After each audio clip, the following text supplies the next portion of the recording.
Today, I want to talk about what is it that makes an image compelling, a drawing, a photo, a painting. What is it that really draws us to it and absorbs us in it? Is it its realism? Sometimes, but not really. You could have a drawing that is abstract. You can have a drawing that is very simple, and yet we can be drawn to it. Just think about your favorite paintings and drawings. What do they have in common?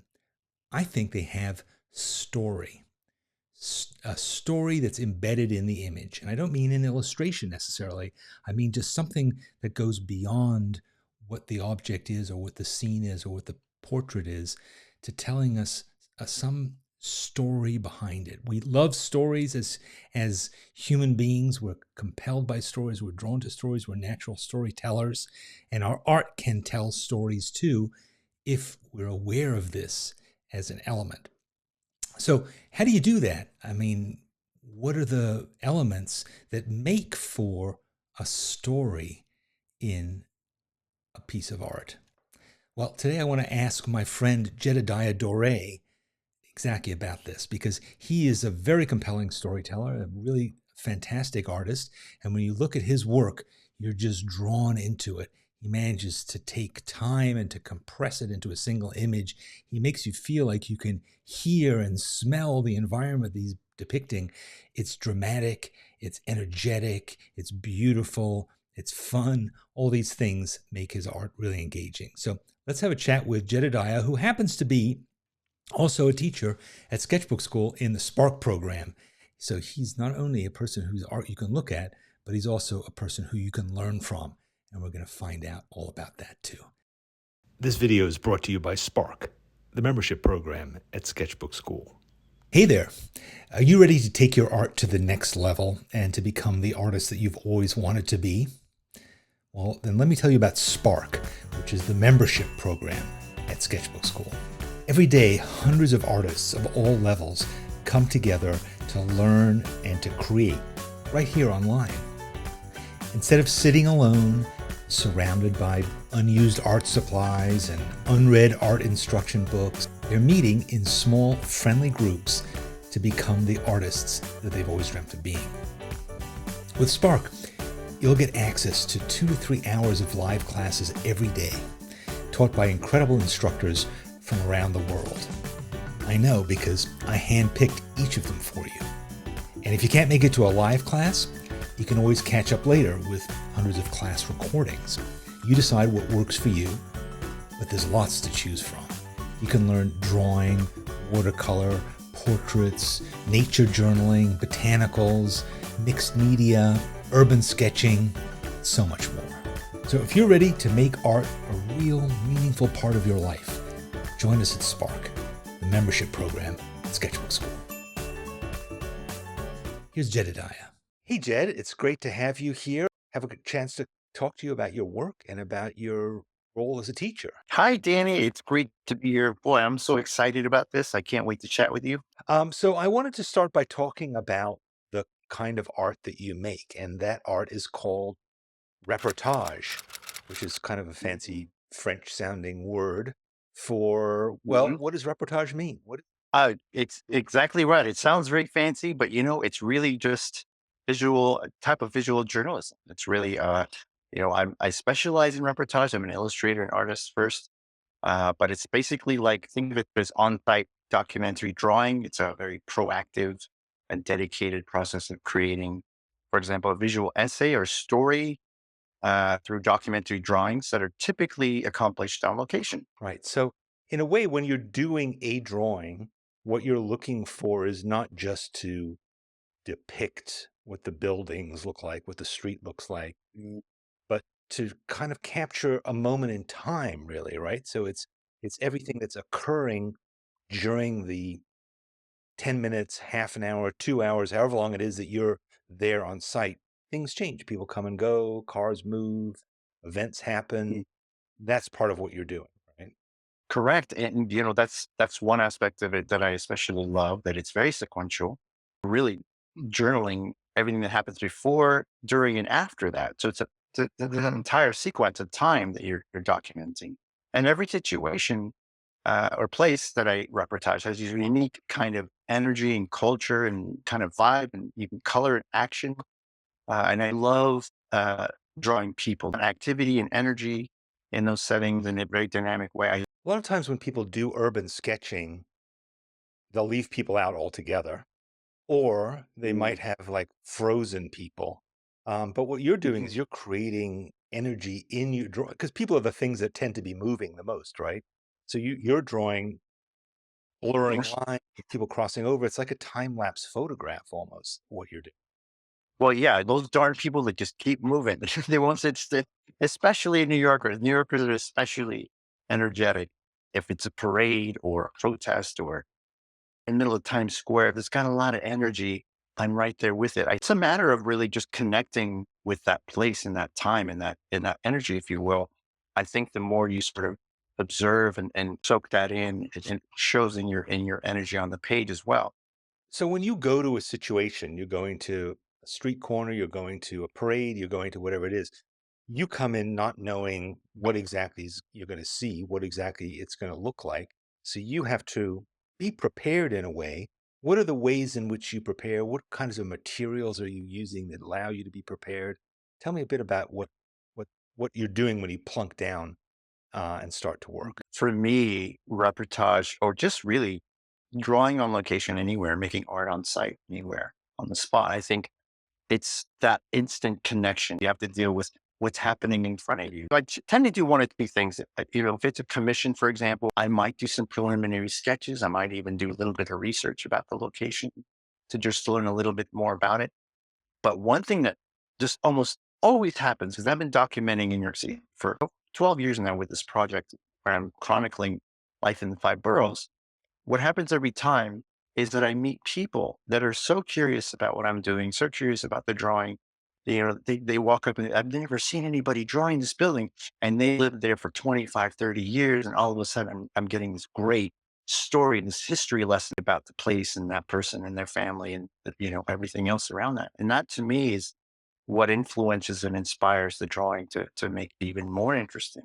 Another big story that you've been working on, which is really unique, is NASA and the space program. You've been doing incredible reportage around that. Tell me a bit about that, how that came about, and what kinds of things you're working on. Oh gosh, you know me, Danny. I mean, that's just my heart and soul. I've always wanted to be an astronaut as a kid, and that's still one of my dreams is actually to teach a drawing class and from space, believe it or not. But so I've done a lot of work. I've been grateful to be able to do a lot of commissions for NASA over the years. Um, for Marshall Space Flight, Kennedy Space Center, Johnson Space Center, for example. And that sort of led to all kinds of different adventures with them and different projects with them. And one of them was to document the James Webb Space Telescope while it was still being developed at Goddard Space Flight Center, which was incredible. Because so I was there just drawing my heart out, really just trying to draw as fast as I could. The last thing, most recent thing I worked on was the Artemis mission, which is incredible because we're going back to the moon. NASA's going back to the moon. We're going to send some astronauts there, and to be able to document there at Kennedy Space Center and to reportage uh, the vehicle assembly building where they had the space shuttle and the rocket there as well. It's just unbelievable and a dream come true. Super exciting. I mean, those drawings that you've been doing are just fascinating because you're drawing things that most of us don't get to draw. They're also incredibly complex things with millions of Mm, unfamiliar looking bits and parts. And there's also scale because you're drawing mm, gigantic things and often there's energy, there's, might be something blasting off. There's all kinds of interesting mm. Yeah. tell me about some of the tools that you're using with ink and also what is your setup when it comes to bringing watercolors? Because you're obviously not working in the studio. You have to work on location. Yeah. I practice with a variety of tools constantly. This allows me to be more adventurous with all kinds of mark making and really play around with challenging with the different graphics because different locations warrant that.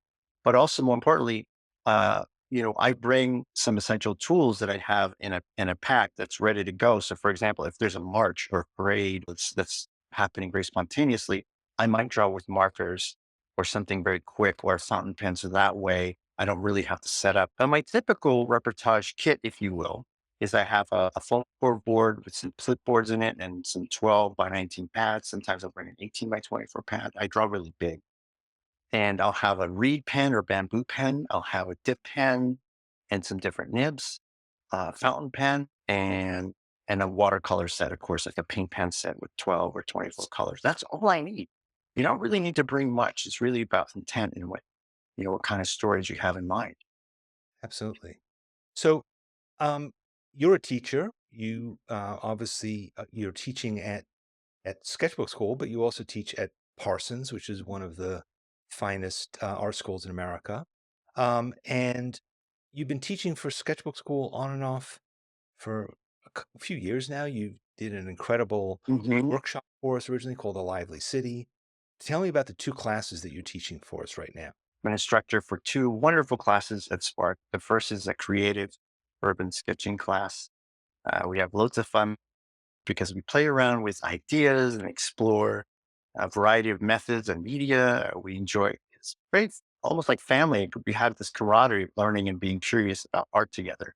And I especially like that. I feel like not so much teaching with them, but I'm learning with everybody because we're doing a lot of experimentation with different painting process and all kinds of different drawings. So we're making a lot of different discoveries along the way. And the other class I teach at Spark is a class called Beautiful Botanicals Illustration, which is great because, it's funny because when I typically draw, there's a lot of movement going on and stuff.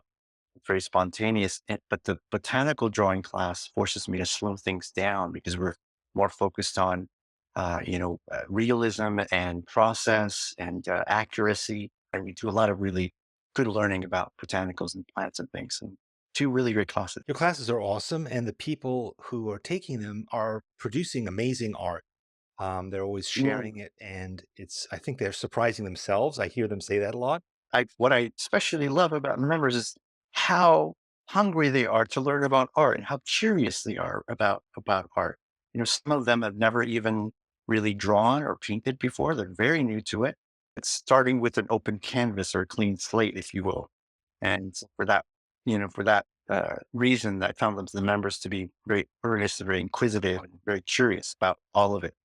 It's wonderful to grow with them, watching them just feel so encouraged and also being surprised, genuinely surprised about what they achieve at the end of the class. They're so happy and so proud of and I'm so proud of them.